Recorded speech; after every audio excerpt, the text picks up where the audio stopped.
कुरान ने अल्लाह बताया।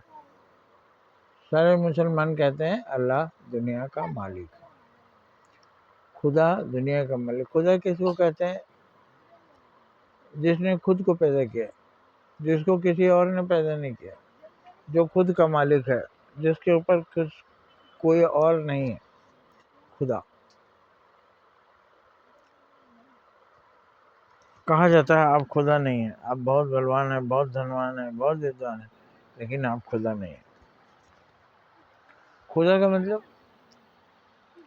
जितना कुछ आपके पास है उसका एक जर्रा बराबर है, आप उसके सामने एक जर्रा के बराबर है।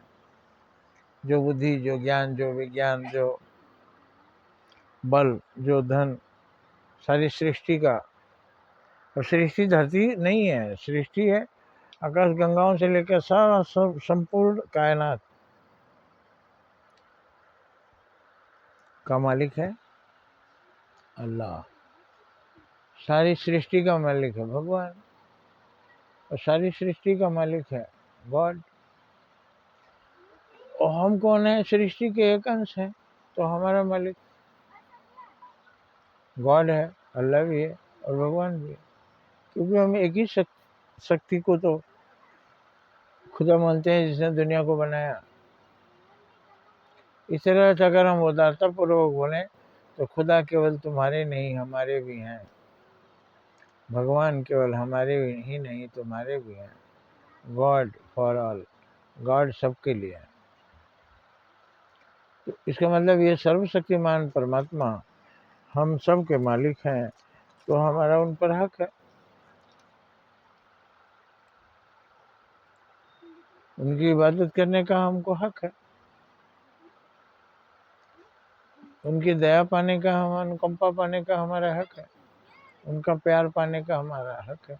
धरती पर हम पैदा हुए तो धरती हमारी माँ है, हम धरती के पुत्र हैं, तो सारी दुनिया के लोग तो भाई हैं। और एक भाई दूसरे का छीने तो माँ थप्पड़ मारती है कि नहीं मारती? सभी भाई मिलके खेलो, मिलके खाओ, मिलके रहो, प्यार से रहो, खुशहाल रहो, कोई किसी को चोट ना पहुंचाए, कोई किसी को रुलाए नहीं। कौन बोलती है? धरती माँ। और थोड़ा सा उससे ऊपर चले जाए तो दुनिया का मालिक कहता है हमारी दुनिया में तुम हो, तुम हमारे बच्चे हो, सब हमारे बच्चे हैं। जीव जंतु, वनस्पति, कीट पतंगे, मक्खी मच्छर सब हमारी संतानें हैं। किसी को कोई तकलीफ ना पहुंचाए, सब अपने अपने धर्म का पालन करो। धर्म माने क्या होता है? ड्यूटी। धर्म माने ड्यूटी, रियल ड्यूटी। धर्म माने अच्छाई। तो इस तरह से ईश्वर, अल्लाह और गॉड सब एक है, वाहेगुरु सब एक है, सब पर सबका पूरा हक है। तुम्हारे नबी तुम्हारे नहीं सबके हैं, तुम्हारे भगवान तुम्हारे ही नहीं सबके हैं, तुम्हारे गॉड तुम्हारे ही नहीं सबके हैं। अब तुम कहोगे सारा विश्व, सारा दुनिया गॉड का है, तो गॉड जो ईसाई कहते हैं गॉड, तो क्या ईसाइयों के लिए ये सारी दुनिया है? बाकी लोग उसके बच्चे नहीं हैं? तो आप जो उसके बच्चे हम सभी हैं, और वास्तव में एक ही शक्ति को हम लोग अलग अलग नाम से बुलाते हैं, तो एक ही बाप की औलाद हम सब हैं। एक बाप की औलाद है तो खुश होके रहिए, मिलजुल के रहिए, प्यार से रहिए, किसी को कोई सताइए नहीं, किसी को कोई रुलाइए नहीं, किसी को कोई पीड़ा नहीं पहुंचाइए, सबकी सहायता करिए। और जब हम मिलजुल कर रहेंगे तभी वो हमारे ऊपर खुश होगा, और नियामतें बरसाएगा, लड्डू ला कर देगा, पेड़े ला कर देगा, रसगुल्ले देगा। तो अब तो आपको कोई डाउट नहीं रहेगा, सारे हम सभी एक ही परमात्मा की संतानें हैं। हम सबको मिलना चाहिए, मिलकर रहना चाहिए, मिलकर खाना चाहिए, साथ साथ खाना चाहिए।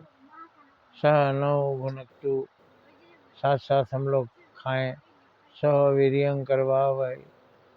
हम लोग साथ साथ पराक्रम करें, परिश्रम करिए, तरक्की करिए, दुनिया को स्वर्ग बनेगा। सहना भवतु, हम लोग साथ साथ रहें, ये वेद का मंत्र है। मतलब आप में भाईचारा है तो साथ साथ रहिए, साथ साथ खाइए, साथ साथ पराक्रम कीजिए, मिलजुल कर रहिए, खुशी खुशी रहिए, खुशियाँ मिल बांट के खाइए। किसी को दुख कोई ना दे, दुख बांटने का रहे ही नहीं। और अगर किसी को दुख पड़े तो सब छा जाइए, उसकी मदद करिए।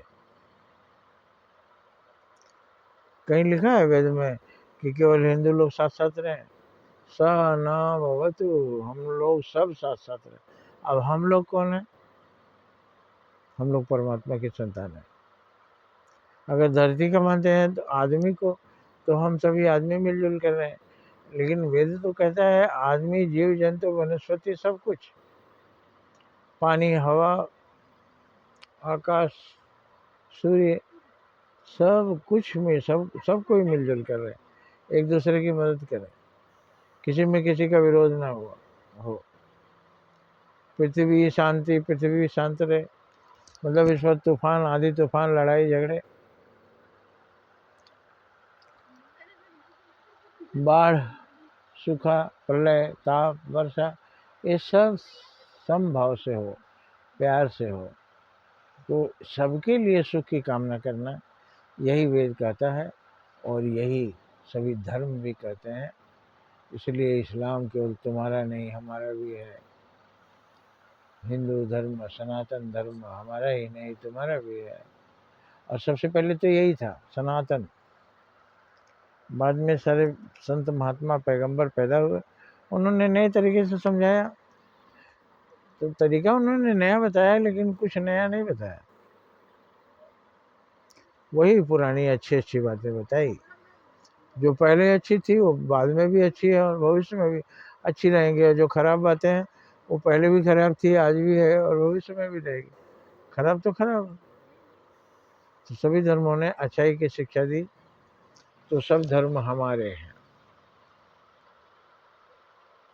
और सभी धर्म में अच्छा बनना सिखाया गया है। हम अच्छे बने तो सभी धर्मों का पालन कर रहे हैं। जय हिंद, जय भारत।